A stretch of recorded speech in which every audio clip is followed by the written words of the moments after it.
Hello, and welcome back to another episode here on the Hermitcraft server with me, Shielded Zedaph, because I'm terrified of people coming to kill me and take my head away, which is probably going to happen again sometime soon. It does make feeding cows a little bit annoying. Alright, so we're just going to feed some of these lovely cows. We're going to hold our wheat, and we're going to feed... Oh, no, I'm scared. Oh, no, it's fine. Sorry, I thought there was a monster. It turned out it was a cow. Sorry, cow. Okay, right, let's feed some more of you. No, I'm too scared to do anything. Oh, no, put the shield down. It's fine. They're just cows. Right, you look hungry, baby. So we're back here in the beautiful Cave of Contraptions, which has seen a little bit of work since last episode. Obviously, we made, boom, the magic puddle of gloriousness. I haven't even got an empty bucket. Oh, how embarrassing. Ta-da, and ta-da! Yeah! The most pointless thing in the world. I love it! It's great. Okay, so it seemed like a lot of people enjoyed the magic puddle. There'll be many more contraptions like this coming soon. Today we're going to take a different approach. We're going to actually leave the Cave of Contraptions for a change. I know! How bizarre is that going to be? But before we do, I wanted to show you the work that I had done between episodes. You might notice, let's see if you notice the difference between this way and this way. This way and this way. It's torches. I'm just going to tell you now. I'm too excited to not say. Look at all the little glowy torches everywhere. It's like stars in the sky. It's horrible looking. Ugh. Well, stars in the sky is quite nice, actually. But the torches everywhere, it just looks messy, quite honestly. Whereas this way, torchless.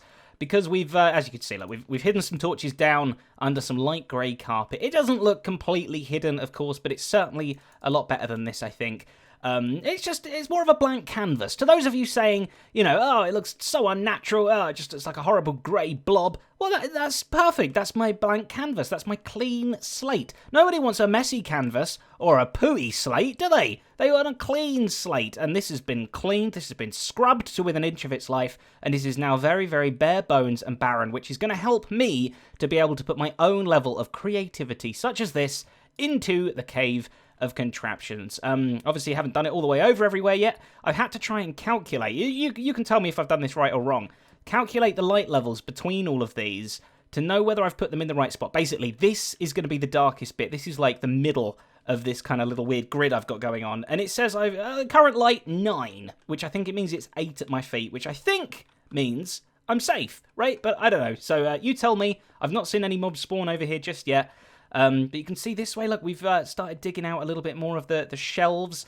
This one here needs to kind of come out a little bit further around here and now. But you can see the space. You can see the amount we've got to play with. Hopefully we should fill this completely up. And remember, we have an entirely secondary mountain in that direction that's kind of connected here to be able to make a Cave of Contraptions version 2, if we ever did fill this one up. But also, we've got like loads of sky space above us. Oh, it's nighttime. Apparently, it's not nighttime. I filled the hole in. Okay, it's who knows? When you live in a cave, you don't know what kind of time of day it is. I need a clock, don't I? That's what I need. But yeah, you can see, if you look right up there, the ceiling is really, really high up. We'll have plenty more room. But like I say, today we are leaving the Cave of Contraptions, and now it's nighttime. Oh, Jevin. So yes, today we are going to be making a mini-game, and I'm going to hop, skip, and jump all the way over to the water, because as some of you know, probably most of you know, all the hermits this season are currently living around this ginormous sea. Look at this, coming into the distance. Ginormous sea with a mushroom island in the middle, which is our shopping district, and stuff like that. But we do have a lot of water around the edge. There's a boat. Let's get in a boat. And I want to start trying to fill some of that water. I mean, not that other people haven't started filling it with stuff, but I also want to put my mark on there. I want to put my stamp. You can't stamp water, but I'm going to try my very best anyway to put a little bit of Zedaphy love out here in the water. And of course, it's not just going to be for me, it's going to be for the community, because today we're going to start work on potentially a rather large project of the Dinghy Race. Ha ha ha ha, what a very excellent pun there, Zedaph. Now, like with all good jokes, let me explain why that's funny. It's because we're going to be using both something you see in the bottom right of your screen there, and ding! A bell that goes ding. Get it? Dinghy? Dinghy? That's a dinghy? That makes a dinghy? It's very, it's actually very, it's almost not funny because it's so clever, some would say. So you can see what we've started to do here is make a little bit of a mess. We're making a gigantic buoy, or buoy, as I think incorrect people call it. Hiya, ho! Don't stand on a boat.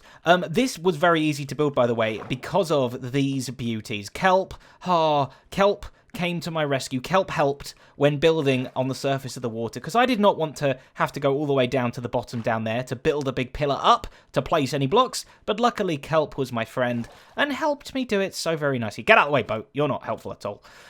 So yeah, I've started making this buoy. I'm going to call it a buoy. I don't care what you say, because it's from the same word as buoyant. If you say buoyant, then you say boy, surely. Otherwise, it's buoyant, which, that's just silly. So anyway, yes, a dinghy-based race. The Dinghy Race. We're going to have many of these buoys scattered all the way round, hopefully, the edge bit of the Mushroom Island, all of this lake. And upon each one, we have a little bell that we may ring like that, and that's going to be the goal, right? Every single buoy is going to have a bell on, and you're going to have to race. This is going to be the starting one, I think. You can either go clockwise or anti-clockwise, going to try and make it flexible, and you have to try and hit all of the bells, ding all the bells all the way around, and come back and re-ding this start and end bell again to get your time. And I want to try and make it like a duo-based race, but you can maybe play it single player as well. I don't know. We'll try and get flexible with it. Like I say, you can go clockwise, anti-clockwise. You could technically go in any order you want, as long as each bell is dinged at some point in the race. So that's what we want to try and do first. I want to try and decorate this up a little bit more. I'm thinking of putting maybe fences in this middle sandwich layer. I did try and kind of make it look like it's got a bit of a rounded buoy bottom. Now I see why calling it a buoy is better. But like this water trap here. This is just a slab, but it's not a waterlogged slab. So I don't know. It's got this weird little texture on. Anyway, who do that? Oh, it's my lungs. My lungs do that. And you can see we're building it here. That's Tango's land. That's Impulse's land. And we live just back there in the apparent, very, very close horizon. We just live back off that way. And we're pretty much, if you think about the whole river like a clock, we're like 12 o'clock on the river. In fact, let's take a little look at a map. So you can see the middle Mushroom Island just here. I live basically here. This is my mountain. Kind of looks like a horse shape. A little bit. It's like a hobby horse mountain. How lovely.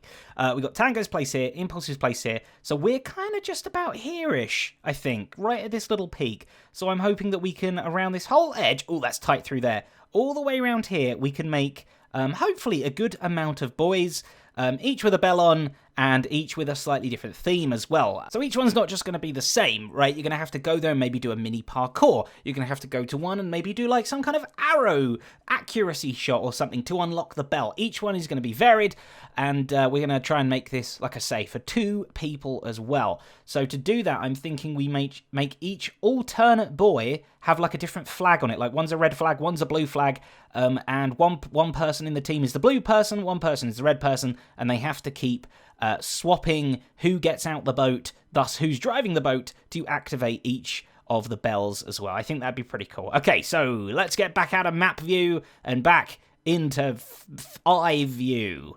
Oh, and by the way, I asked Impulse if it was fine if I built here. I have not yet asked Tango if it was okay to build here. So, you know what they say, it's easier to get forgiveness than it is permission. Tango. What? Hey, can I get your forgiveness, please? Forgiveness for what? Just forget, yes or no, forgiveness. No, I haven't even forgiven like the last 10 things you've done. Oh, okay, thank you. Goodbye. And progress has been made. And I mean and progress, as in an and gate. Progress has been made, because we've made an and gate. Oh, yes, indeed we have. It's kind of buried. Let's try and take a look. Look, it's got like a flag up there and everything. We'll take a look from a distance in a minute, but here's what I wanted to do, right? Here's the bell to start and end the game. So what I thought is both players will have to come and stand on a pressure plate. They can't yet see the bell, they can't access it or anything like that. And only when both are stood on their pressure plates, there's one the other side as well, will they open. So I guess let's use a piece of steak. That's a good teammate. Team steak. Yeah. Okay, and then we come and stand on this side. Then they open, we can ding it, and we can go about on our way, go and ding all the other dings available to us, and only when both players are back and both stood on their pressure plates can they ding the ding for the final to stop their timer going. Now, I don't think I'm going to be using a clock in-game, like a built-in clock, like a redstone clock or anything, because I think that this place is so big that they might actually unload these chunks. Not 100% sure, so maybe we can like test that out later, but I think for now, we'll just try and make it so that people can actually have to, you know, just time themselves, basically. Just self-timing. Hey, come here, teammate. I might eat you later. So let's take a look what we did with a little AND gate down here. You can kind of see it. Pressure plate into dust, into a torch down here. Same on the other side. Pressure plate, dust, torch. Now both of these I fell in a hole. Both of these torches input into the same block, which is the same torch here. So if this one goes off, doesn't matter because this one's still powering it. If this one goes off, doesn't matter because this one's still powering it. Only when this one is off and this one is off does this little torch thing come on, which basically goes in there, unpowers both of the trapdoors. How am I going to get out of this mess? Okay, so here's what it looks like from a distance. Kind of like a buoy. Look at that. It's got a cool little flag on it. Maybe we'll make the starting flag, obviously, like a more neutral colour, as both team members have to be present for that one. And then every alternate one will be red, blue, red, blue, red, blue, red, blue, like that. That's not bad. We need to hide it so that the bell can't ever be accessed from any of the other directions. But yeah, I quite like that as a little boy, a little floaty boy. Okay, so on the left of the screen there, that's Tango's base. On the right, that's Impulse's base. And if you squint your eyes really, really carefully, you can see what I'm building there, just to the side of my head. Look at that. You can tell.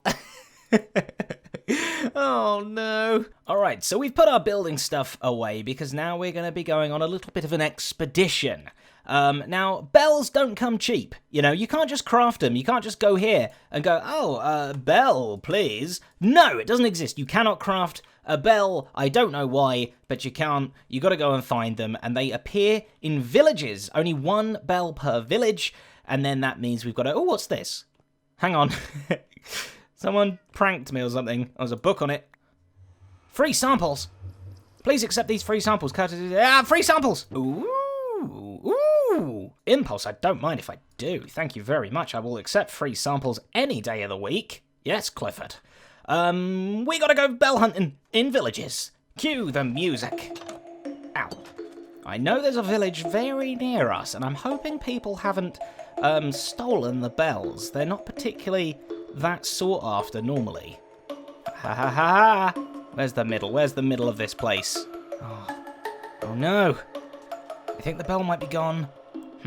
Alright, maybe I was wrong. People do like to take the bells. Ha ha ha ha ha! On the horizon! You sir, where's your bell? Tell me where it is now. It's gotta be around here somewhere, yes! Oh! Celebrate! Oh, I've come to be told off. Thank you. I knew it! I knew people wouldn't think to steal the bells when they raided the villages. Well now, every time you go to a village, make sure you take the bell. Actually, no, don't, because I need them. Huh. That's interesting. Holy moly, look at this. What? Oh, it's giving me vertigo. I don't think there's a bell up there. If there's a village up there, it can keep its bell. Oh, another one. This is perfect, okay. Right, I smell bell. I smell bell. There's a cat. They got a cat. They got a bell. They got a dangly-dingly bell being protected. But luckily, this guy doesn't care if I steal them. I thought deserts were meant to be deserted. They're just jam-packed with bells. Oh no, somebody's taken it. Oh, no, there it is. Never mind. What are you doing? Never mind. Thank you, ding-a-ling-a-ling-a-linger. Here we go again, another one, and hopefully the bell rings true. They got cows, so they must have bells, right? That's how it works. Oh, this is so good. I was genuinely really scared that this was going to fail and that all the bells were going to be missing. Oh, break it. 100% this one's going to have it. Don't even have a shadow of a doubt. There it is. I was a bit scared. I had shadows, I'm not going to lie. Thank you very much, fellas. And by the way, what a stupid place to build a farm and a path. Idiots. Another village, another bell. Thank you very much, folks. Where's it going to be this time? Normally around here somewhere? Is this the one I was at earlier? The bell was here. I've already been to this one. Oh. a mighty big village this is. Gotta have a bell here, right? I've definitely not been to this giganosmo one. Nope, there it is. Lovely. Well, I guess it's true what they say. All's bell that ends bell. And that, my friends, is how you get a lot of bells. Well, 8 bells to be exact, which is quite a lot, quite honestly. I'm going to need a few more, I think, in the end. But you know what, we can get some of those during a live stream or something like that as well. So make sure you're following twitch.tv/Zedaphplays if you want to go and see more bell action. We might be able to trade for some as well from some other hermits too. Oh, fishy. Okay, so what I want to do now is actually take a little bit of another expedition, another little trip, this time boat-based, because I've never actually driven all the way around the outside of the Mushroom Island before, so I kind of want to get an idea of how long it takes, how many boys we can probably fit, because we don't want them too close together. There's got to be some boat action going on in between, so yeah, I guess this is going to be a good opportunity to test the time and test how many we can make as well. So, right, let's start a little timer, and off we go. Okay, right, off to a good start. Plenty of things around. I guess we want to try and keep away from as much stuff as we can. If people are building things, we want to keep away from it, and we want to keep away from the edges of the land as well a little bit. It gets very open out here, doesn't it? Whew. Okay, so we'd probably want another boy around here somewhere. It looks like nobody's claimed this land or doing anything here. That's good.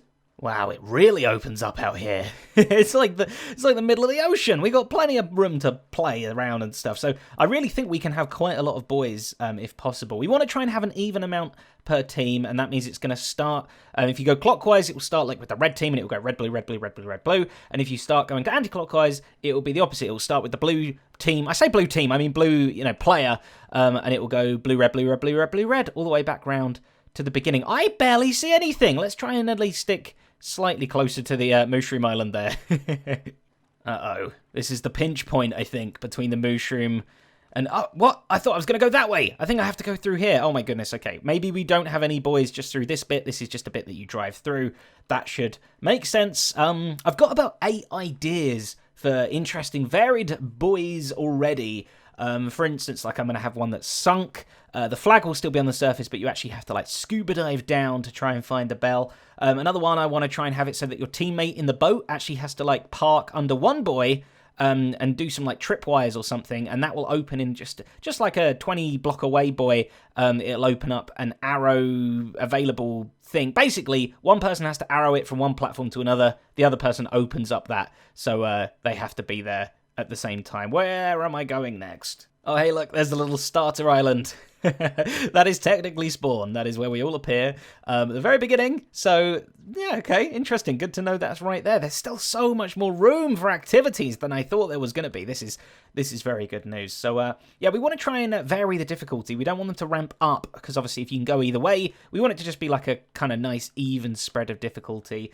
So, if you think of any ideas as well, let me know down in the comments, because I am all ears about different designs and stuff. The more boys, the merrier, I say. Yeah, way bigger than I first thought. This is incredible stuff. So, also, I wanted to say, if you know a hermit that you think would be a pretty good person to build a boy, maybe with me, maybe just on their own, we can sort of work it out together, let me, or rather, let them know that you want them to build a boy. Build a boy. That's what this whole program's going to be called. It should be pretty good. And equally, if we're having to build it near somebody's base, it might be a good idea to trick them. I mean, get them to think it's their idea to build a boy right there, right? Then they're not mad, because they're the one that built it, and I haven't kind of imposed on their land or anything like that. So I think we're coming back round. Yeah, there's Tango's towers and stuff. My goodness me, that was way bigger than I thought. This is going to be a very long race. This is going to be like a 10-minute plus race. And equally, way more room than I thought as well. Like, our little boys, look at that on the sunset. Our little boys take up way fewer room than the amount of space that we have possible. So this is perfect. It's perfect. Very happy, Zedaph. So the travel time alone there took about 5 minutes. Pretty much 5 minutes on the dot, actually, which is quite impressive. So with adding dinging going on in there as well, I did no dinging, obviously, I just carried on sailing. So with a bit of ding time added in, it is probably going to be nearer 10 minutes, which, hey, who says a race has to be super quick? Well, that's kind of the point of a race, is to be quick. But you know what I mean, like, everyone will have the same distance to go, the same amount of dings to do. So it should be a quite interesting thing. I'm interested in seeing the teams that people end up getting as well. The duos that people can create. The longer the race takes, I guess that means the more varied the times are going to be as well, and the better chance there is that you can maybe shave a few seconds off by having a really good run or something too. But anyway, that is going to be it for today's episode. Thank you so very, very much for watching. A massive thank you to my wonderful patrons as well, whose names are all over the screen right now. Each and every single one of these people have helped to make this episode possible. Thank you so very, very much. And thank you for watching too. Until next episode, a buoy.